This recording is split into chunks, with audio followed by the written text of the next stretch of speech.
update ng bayan, maasahan anumang panahon.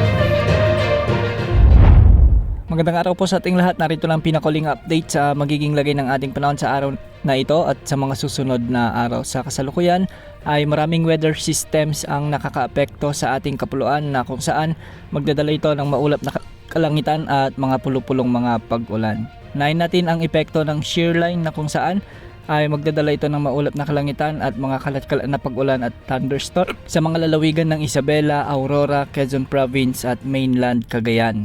Dahil dito pinag-iingat natin ang ating mga kababayan na maging alerto sa banta ng mga biglang pagbaha o pagguho ng lupa, lalo na kung may mga mairal na katamtak at minsan ay malalakas na pag-ulan. Samantala ang mainit na easterlies naman ang magdadala ng maulap na papawirin na may mga kalat-kalat na pag-ulan at thunderstorms sa buong Visayas, Mimaropa, Bicol Region, Dinagat Island, Surigao del Norte, Surigao del Sur at Davao Oriental. Hindi rin inaalis ang banta ng mga biglaang pagbaha o pagguho ng lupa lalo na kung may mga umiiral na katamtaman at minsan ay malalakas na pag-ulan. Samantala ang malamig naman na amihan o northeast monsoon ang magdadala ng maulap na papawirin na may mga kasamang pag-ulan sa Batanes, Babuyan Islands, Apayao, Kalinga at Ilocos Norte. Posible pa rin ang banta ng mga biglaang pagbaha at pagguho ng lupa kung may mga umiiral na katamtaman at minsan ay malalakas na pagbuhos ng ulan. Samantala, amihan din ang magdadala ng bahagyang maulap hanggang sa maulap na kalangitan na may mga isolated light rains o kalat-kalat o pulupulong mahinang pag-ulan sa nalalabing bahagi ng Ilocos Region, nalalabing bahagi ng Cordillera Administrative Region. Sa Metro Manila at nalalabing bahagi ng ating bansa, asahan din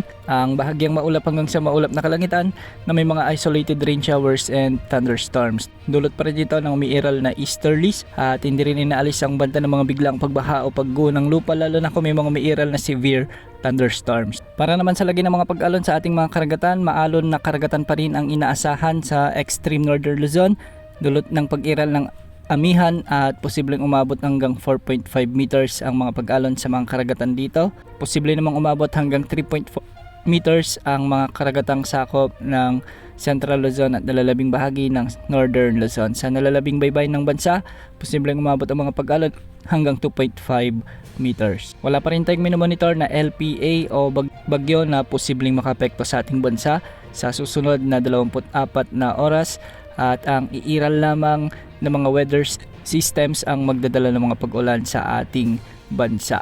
Yan mo lang latest sa lagi ng panahon. Ito pang weather update ng bayan, maasahan anumang panahon.